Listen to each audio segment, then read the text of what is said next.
I have been standing at this post for 31 years, and in all that time the sea below the Karen array has never once looked the same twice. Some mornings it is the color of hammered tin, some evenings it goes violet and still like a great eye closing.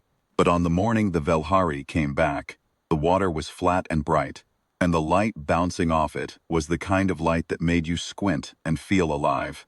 And I remember thinking, in the second, before I read the contact report, that it was a fine day to settle something old.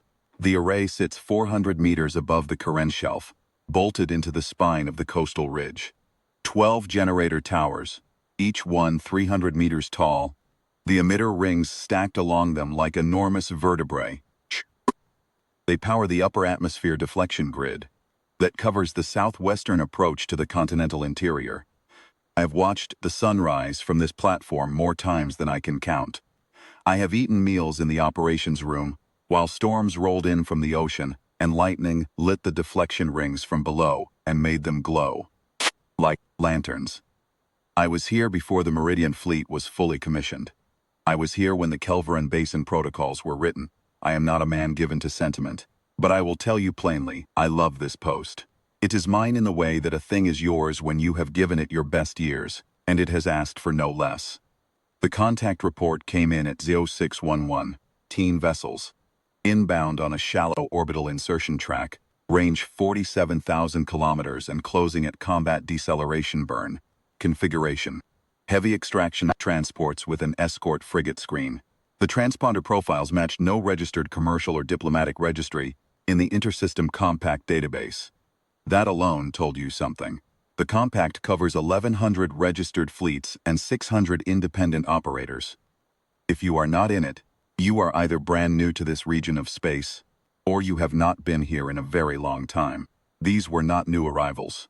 I pulled the archival cross-match myself, standing at the secondary console, with my coffee going cold at my elbow. The hull silhouette geometry on the lead transport matched, partially, accounting for wear degradation and modification over an indeterminate period. Class of vessel last recorded in the approach lanes above this planet 100,000 years ago. The match confidence was 61%. The duty AI flagged it as speculative. I filed it as confirmed. I have learned in 31 years at this post that when a match comes back at 61% against a 100,000-year-old profile, you do not wait for 62. I sent the flag up the chain at 0618. The chain had been waiting. Here is what I want you to understand about what happened next, because there are ways of telling this story that make it sound like improvisation, like a scramble, like humanity lurching to its feet and grabbing whatever came to hand. That version is a lie, and I will not tell it. What happened next was the product of preparation so patient and so thorough that it had become institutional, built into the bones of every command, structure on this planet, and in every orbit above it. We had known for a very long time that the Velhari used this approach corridor. We had known their extraction doctrine, their preferred insertion angles, their tactic of sending the fringe escorts in first to assess surface response before committing the heavy transports. We had known all of this because we had made it our business to know it, for generation after generation after generation, through the long years when knowing it cost us nothing but the effort of remembering. Remembering was something we had decided to be very good at. 0631, the Karen array was placed on primary standby. The deflection grid powered to full output. 600 kilometers to the north, the Sereth platform, the orbital anchor of the Southwestern Defense Corridor, reported full combat readiness. Above that, in low orbit, the Meridian Fleet's 7th Carrier Group was already in formation. They had been in formation since 0545. They had known before I did. The Velhari came in anyway. I watched their lead escort cross the upper atmosphere threshold at 0703.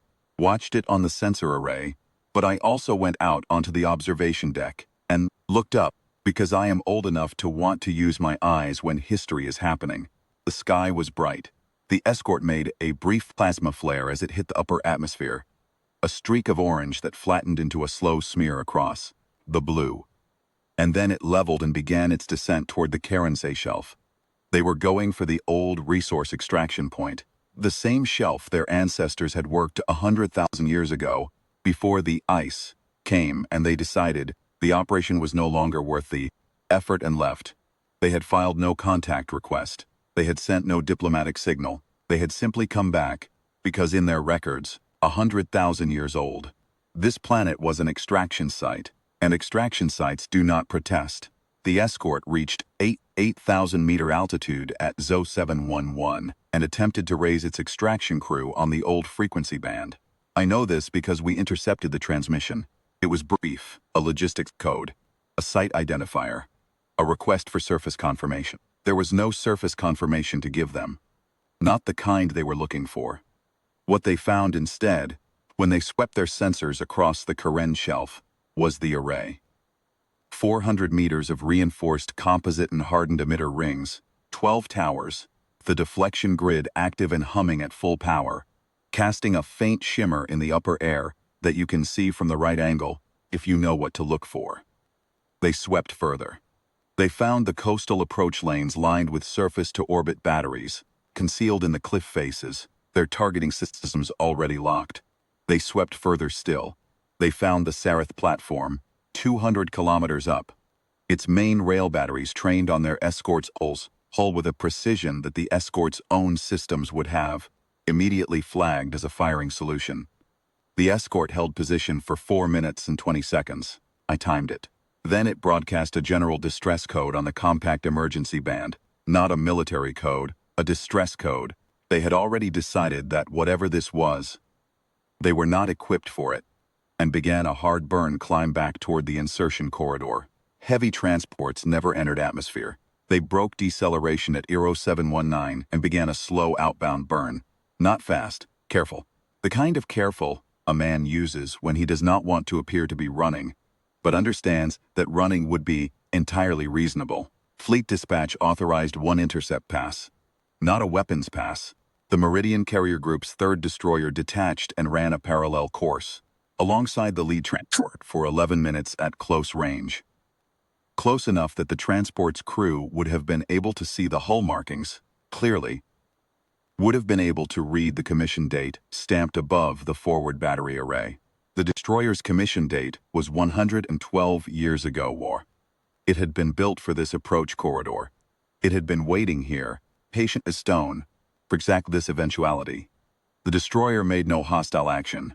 It ran its course, matched the transport's heading, and then peeled away and returned to formation. That was the message, not the weapons, not the deflection grid, not the orbital batteries in the cliff faces. The message was the destroyer running alongside them, steady and unhurried, a ship built a century ago against the possibility of their return, telling them without a word that we had never once stopped watching the sky. They cleared the outer marker at 11:04 and began their transition burn. We tracked them to the edge of the monitoring zone. We have very good monitoring equipment. We tracked them for a long time. I went back inside at 11:40 and finished my coffee, which was long cold. The duty crew was quiet. Not the quiet of people who did not know what had happened, but the quiet of people who did know, and who understood what it meant, and who felt the weight of it settle across their shoulders the way good things sometimes do. Heavy and clean at once. 31 years at this post, I did not choose because I expected this day. I chose it because it was necessary. Necessary things have to be done by someone, and I was willing.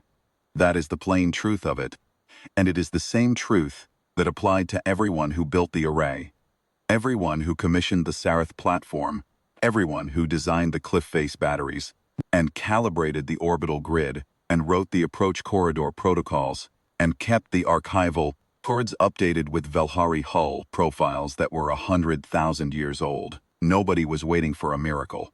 We were waiting for Tuesday. Paired, patient, ready. The sea below the array went violet as the evening came in.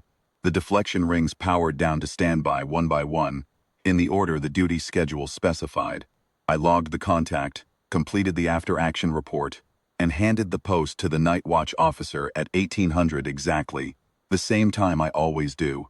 She asked me how the day had been. I told her it had been long and quiet, and we had done the thing we were here to do. She nodded. She already knew. They all did. Is what 100,000 years of preparation looks like. Not a battle, not a speech. A nod at the end of a long, quiet day, people who were always going to be ready.